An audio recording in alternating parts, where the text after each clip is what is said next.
Welcome to Midlife and Thriving, your monthly newsletter, really focused on guiding midlife women back to the most important relationship of their lives with themselves. And yes, it is the most important one. And joining me today, I am blessed to have my friend, my colleague, Claudia Binder joining me. Claudia is from Room Talk International. She is an expert in holistic wellbeing and offers a range of virtual coaching and therapy services worldwide in English and German, specializing and combining rapid transformational therapy, ego state therapy, EMDR therapy, and physical intelligence coaching. What a combination. Addressing the subconscious programming of her clients to help them improve how they feel and perform fast and sustainably. Claudia, welcome to this month's newsletter. Great to have you with me.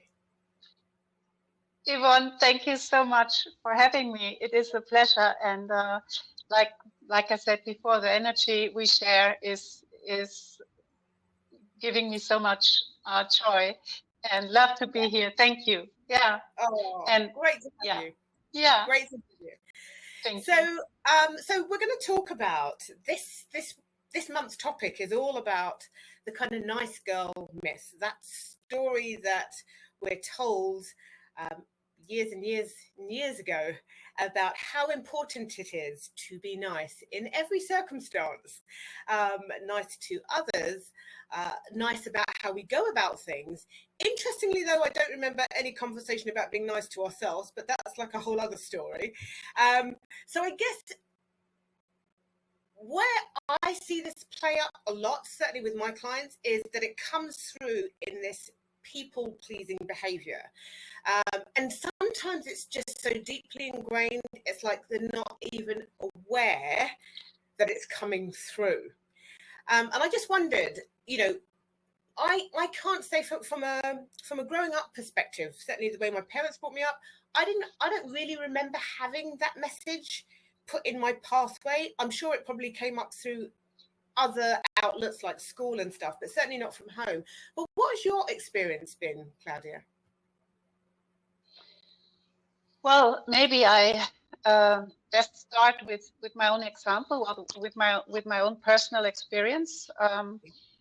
Is where I'm the youngest of 5, and so I have my father used to still serve in the Second World War. He was then caught by the Russians. He was 5 years in a Russian war camp, and so he brought with him trauma and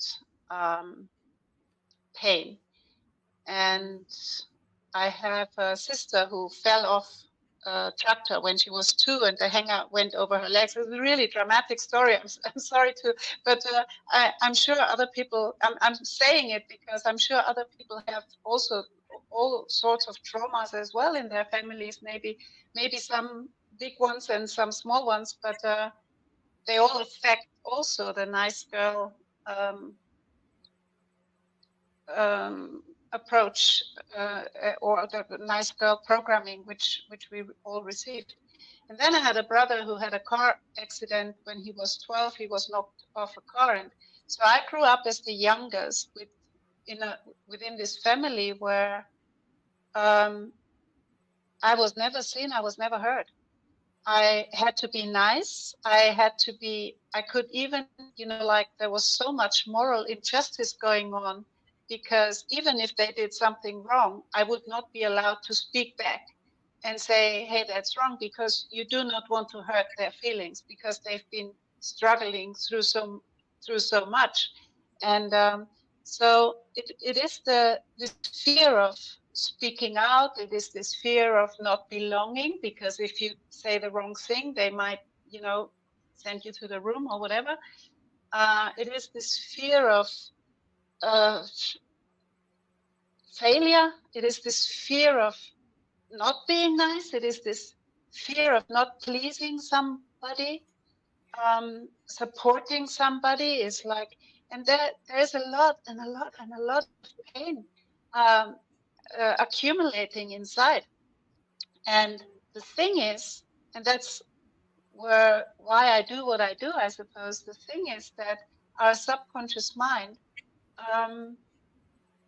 stores all this. There's a little recorder inside, and it records everything 24/7, and it stays in there. And whatever the body can deal with naturally is good. But there's a lot of, we have this, all of us, we have this opportunity or this ability, to deal with stress and to deal with trauma. The body sorts it all out unless it's too much. So then if we don't talk about it, if we don't let it out, if we don't set boundaries, if we don't feel the emotion, if we don't do all the things that you teach as well, then it will come out somewhere. Because one of my favorite books, The Body Keeps Score, is proof that the body does keep score, and that's proof. The proof comes in people developing all sorts of mental and physical problems. And in my case, it was like I had many serious big operations, 10 or 12, and it was like my body was struggling so much. I had all sorts of forms of depression and all these kind of things, which nobody, could find what's wrong with me. Yeah. And I also didn't know what that not being seen, not being heard, not being part of the same thinking is what my body just couldn't cope with, couldn't deal with. And so then I had my first RTT session, and in this RTT session many years ago, it surfaced that my pain needed to be much, much bigger, much worse than the pain of my father, my sister, my brother. Because if it's not much worse than their pain, they will not hug me, they will not see me, they will not support me, they would say, I fell off a horse once and I really hurt myself. And I remember my dad saying, "Oh, by the time you're married, you'll be fine." Okay, that was the kind of message I got. So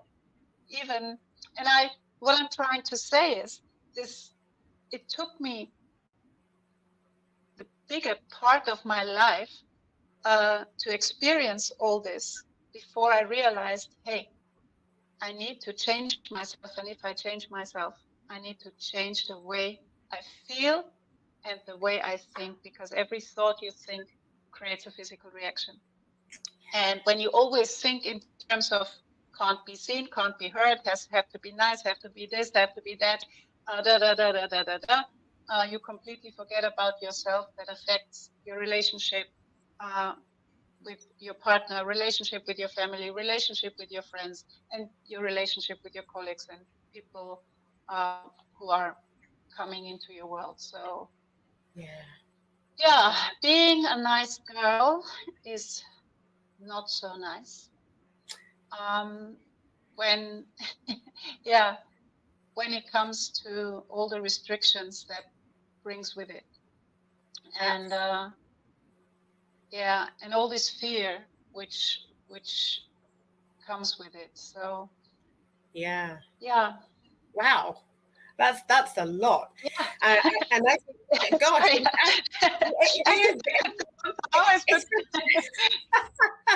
especially the bit where you were saying is it's like, unless what I'm feeling is 10 times worse almost than anybody else's, then there's no point in me feeling it. Like I have to be in that worst possible place.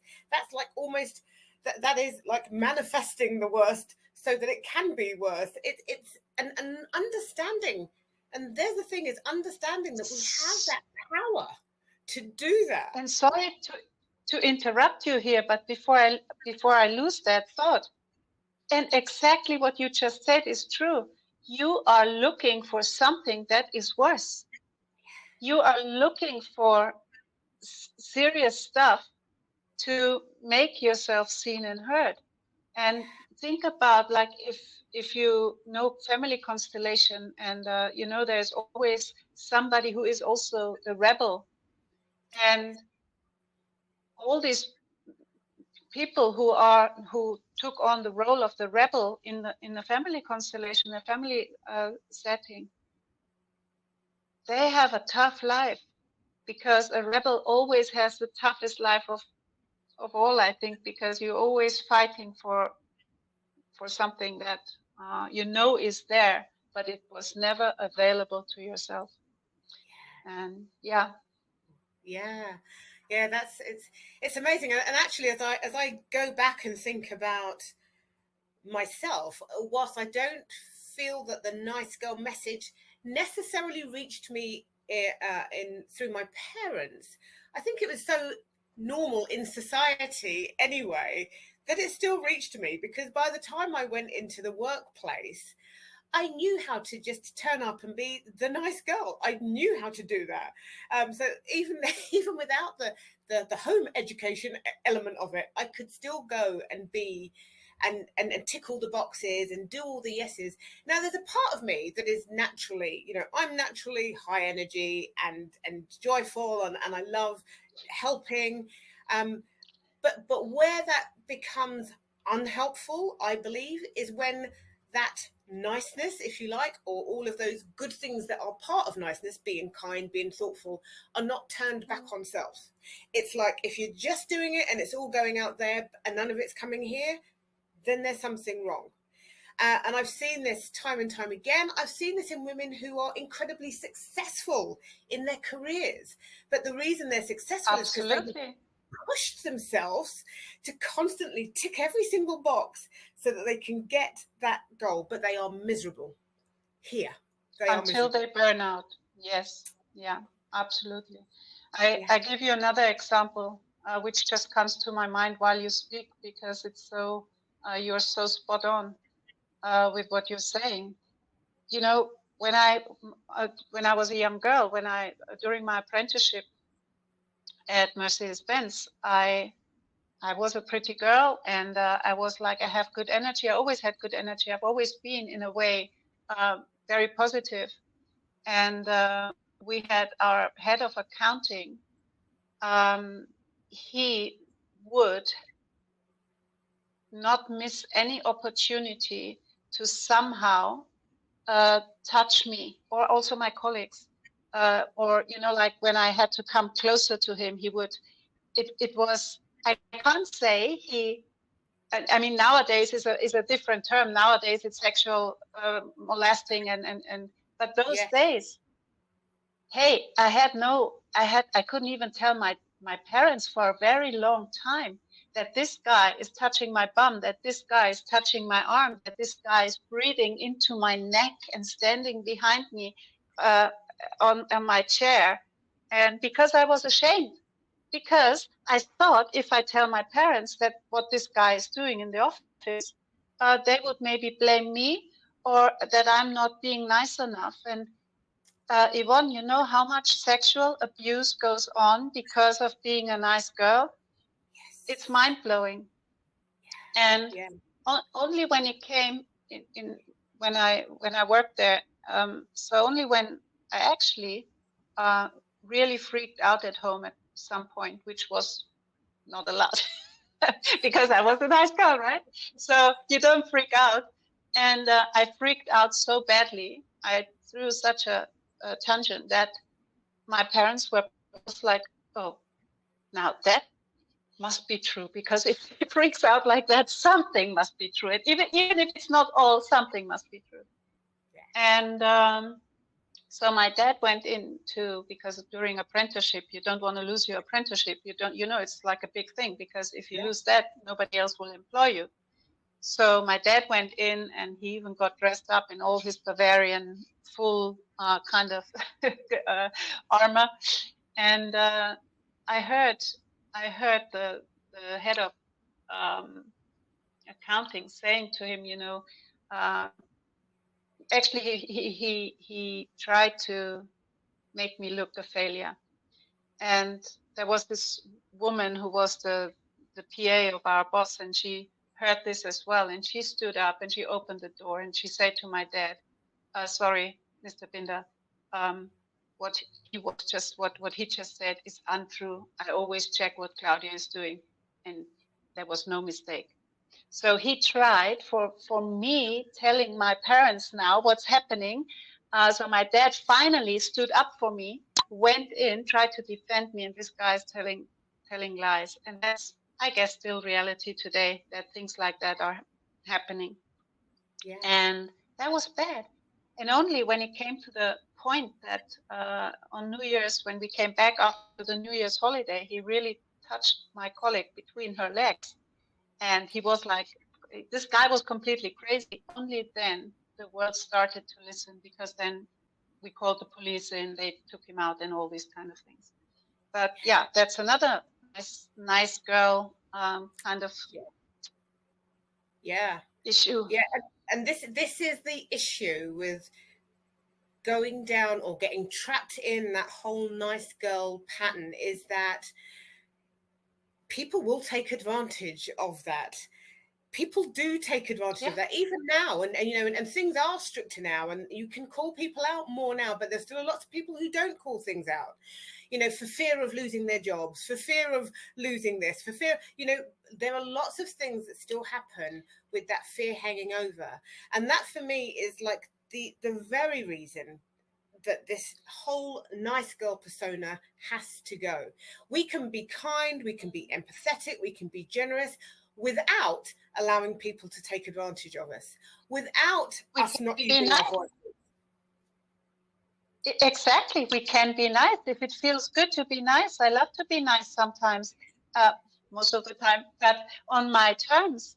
And if something feels uncomfortable, if somebody comes too close, if I feel something is not right, I have learned to trust my intuition and to say it out loud when I feel it. Yes. And I can do that because I know now how good it is when you're able to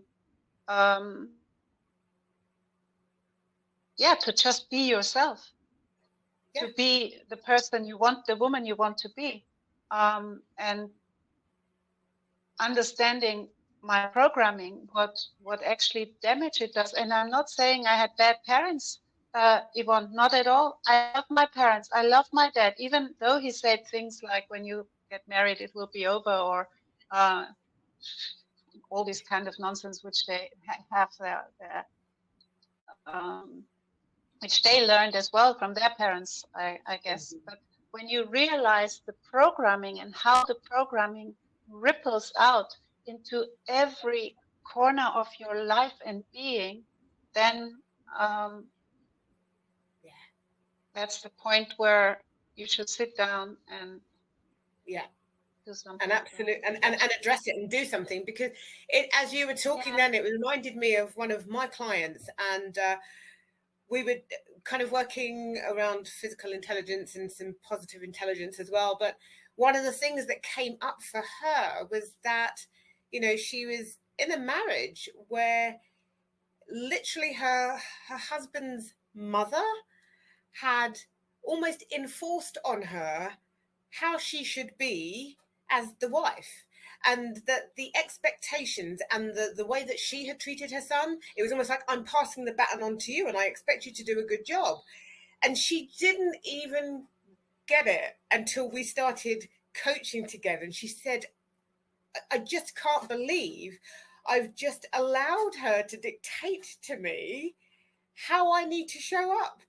And, you know, make sure you've got food on the table, make sure you've cleaned his clothes, make sure, and so that he can kick back and do as little as possible whilst I'm running around like a headless chicken. It is, so we have to be aware that these messages come from lots of different places. It's not only from men, it's not purely from society. The women in society too are sending those messages through, and we need to be aware of that. And we need to start seeing it, because it's through the awareness that we can actually start doing things differently. We can actually start saying, actually, no, this is not what I want for me. This is not how I want to be treated. I want something very different, and start changing that. And that brings me back again to childhood programming. From the day we are born until we're about 8 or 10 years old, that's the time we call childhood programming. And during that time, we have no opportunity to question, to fight back, we just take everything as it is because we don't know anything else.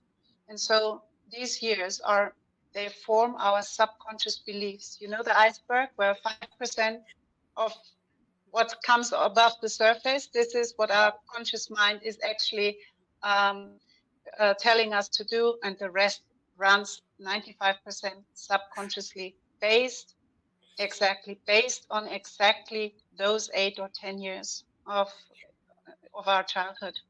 Yeah. And you know, like, and in these for some, they have an amazing childhood, and these people are successful. They strive, and they just move ahead. They have no fear because they had support from home. They have the same education, like somebody who is who feels like a complete failure, who has the same education, has everything is the same.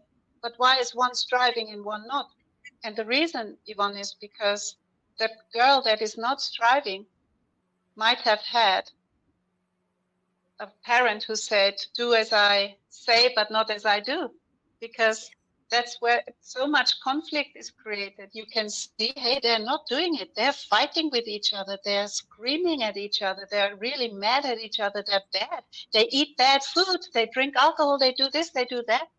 And I'm the nice girl and I can't do that.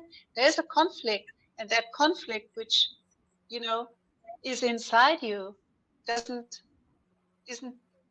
you can't share it because you would be straight away be put back in your box, and so you just store it all underneath. It still drives you. It's still the subconscious mind always tells you your next step if you're not aware of it. And so the nice girl story goes on forever and ever and ever and ever.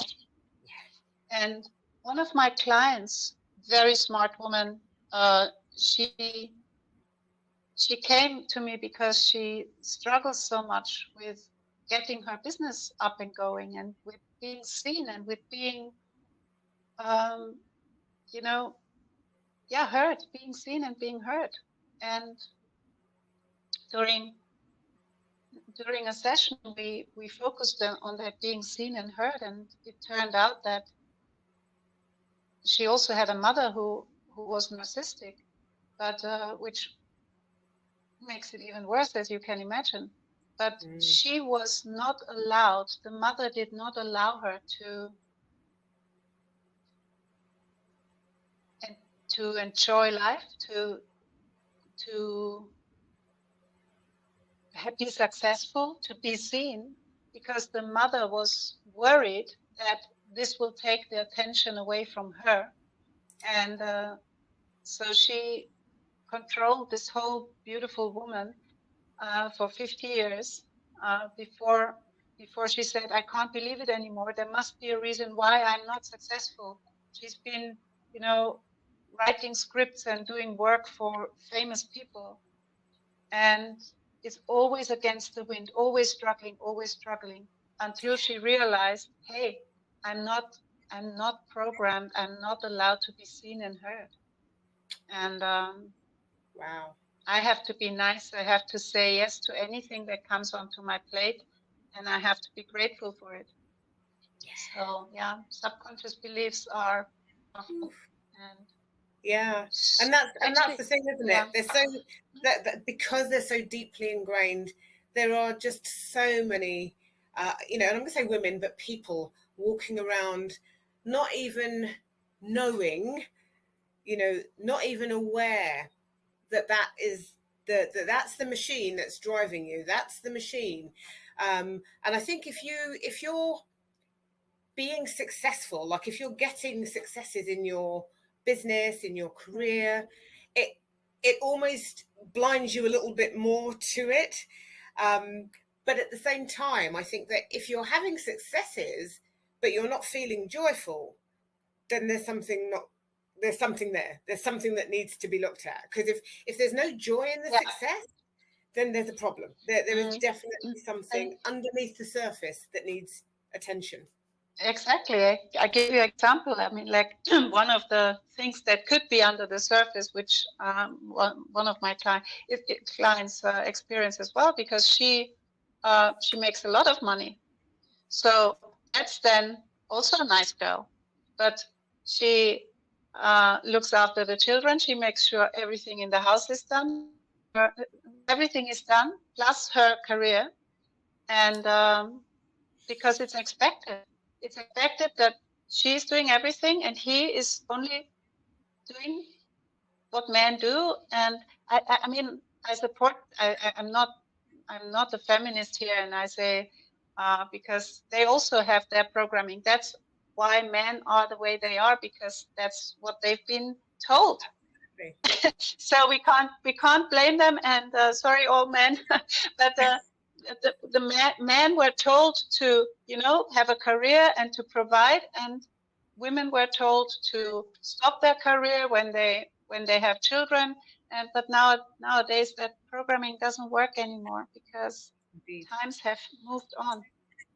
And yeah, it's painful to see sometimes what women take on and how they please everybody, and they have absolutely no time, and maybe also please everybody to don't make time or to not look at what's going on inside, because it's sometimes better not to look what's going on inside, because it's so painful.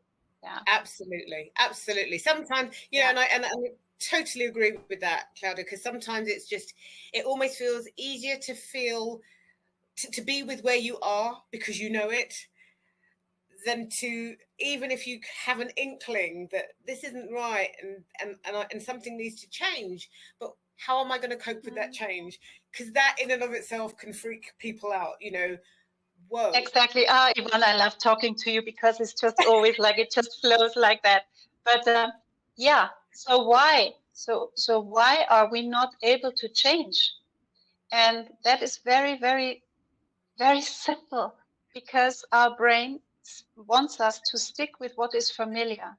So if your upbringing was fighting, screaming, mother is the do everything kind of person, and the father is the big guy who brings home the money and therefore can rule the world and whatnot, and maybe there's often violence in the family, whether it's mental abuse or physical abuse. It's happening so often, it's unbelievable. And so these people, they think that this is familiar. They grow up with this is familiar. They end up with the same kind of partner, the same kind of relationship, because it's familiar. So now, why do women who, for example, get physically abused, why do they find it so difficult to leave and to leave everything behind and to start again? Because our mind is programmed that we still live on tribal instincts. If we remove ourselves from where we belong, from what is familiar, we are stepping outside the tribal boundaries. We are stepping outside the castle wall. And what's outside the castle wall is the bear and the tiger, Schnupp, gone. So the fear of failure is so big, because even if what is familiar to you is extremely painful, what is unfamiliar, the beautiful things in life, the good stuff, it's unfamiliar to you, and that's why you do not step into that, because it's not familiar to you. And it really needs some subconscious clear cleansing. It needs some understanding what drives somebody, and what, you know, like when I bring people into hypnosis, and when we go to scenes back in their life where they realize, there's sometimes scenes which they memorize, they remember anyway, but when we focus on them and when we look at them in the context of why they are causing the problem Yes. when they realize that, hey, because of that, I put the belief that I'm not good enough to ever have whatever a nice husband, or I'm not good enough to do to have a great family, or I'm not good enough to have a career which is equal to anybody else.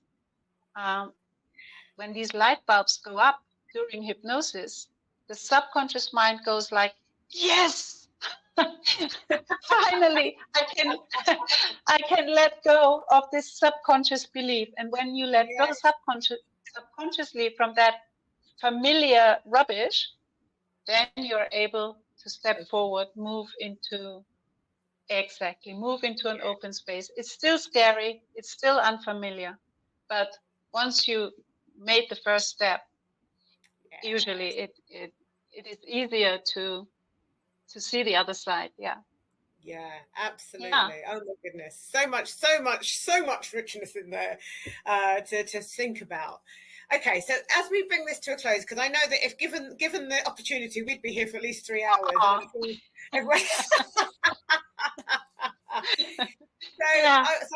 I'm going to bring it in. So if you were to give, for anyone who's listening, if you were to give them sort of one tip, like if you are even slightly aware in any shape or even if you're unaware, but you know that you're not content, something's not right, what would be the tip that you would give them to help them get out of this nice girl behavior and these thought patterns?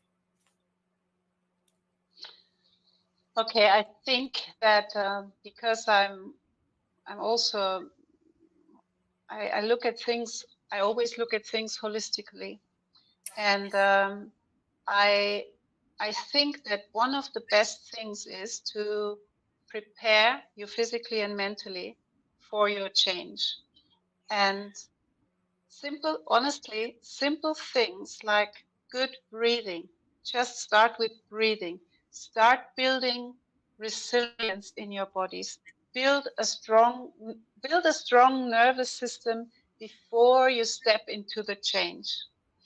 And because if you feel already that you are in a less privileged position or if you feel like you're not in a position where you're able to speak up, it's better to look after yourself first.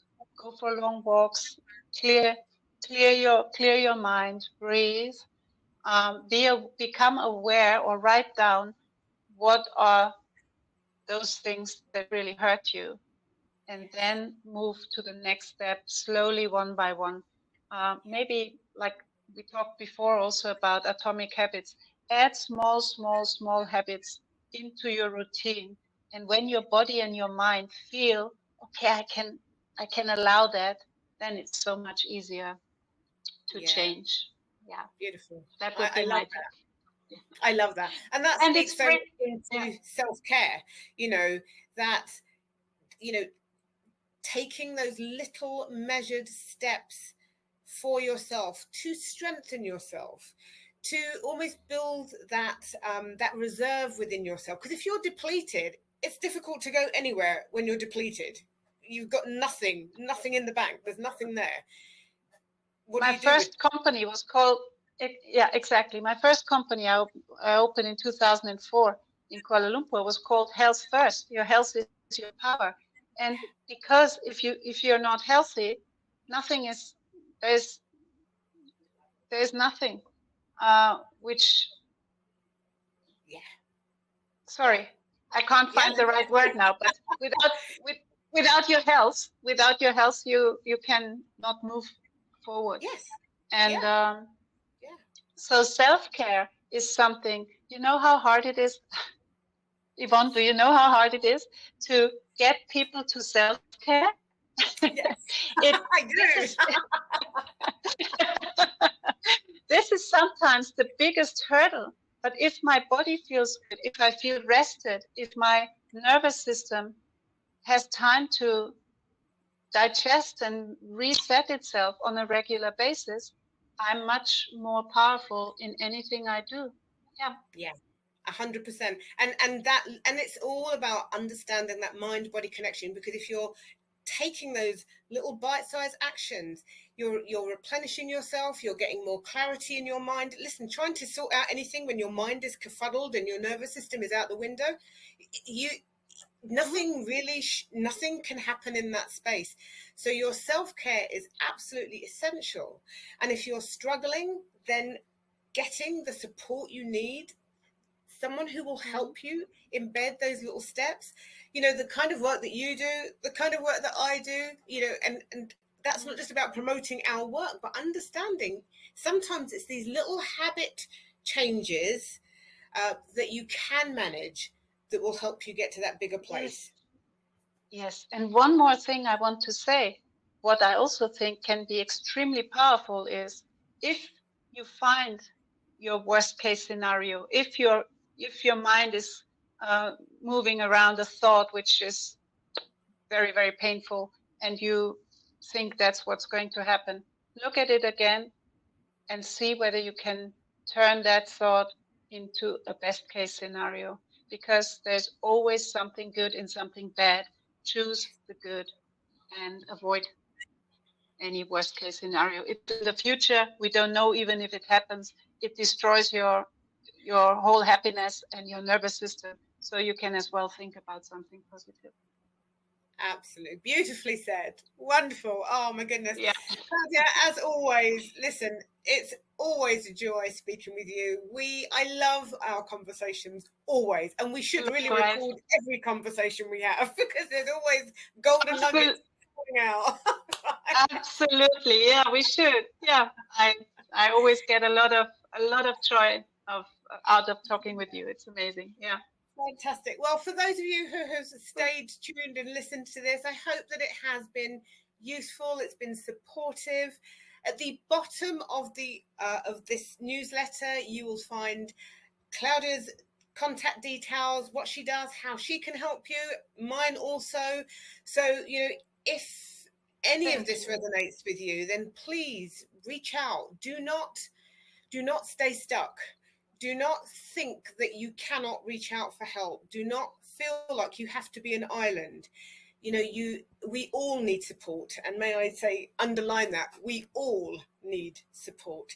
So don't be afraid to step up and get the help that you need and deserve. Yeah, on my website, I offer a link to free clarity calls. So if somebody is struggling and not sure whether I would be the right person, then I offer free clarity calls as well. Fantastic. Yeah. Wonderful. Claudia, thank you so much for your time and energy, as always. Thank you too. As always, thank you so much. And I look forward to speaking to you soon. Fantastic. Thank you. Thanks, Yvonne.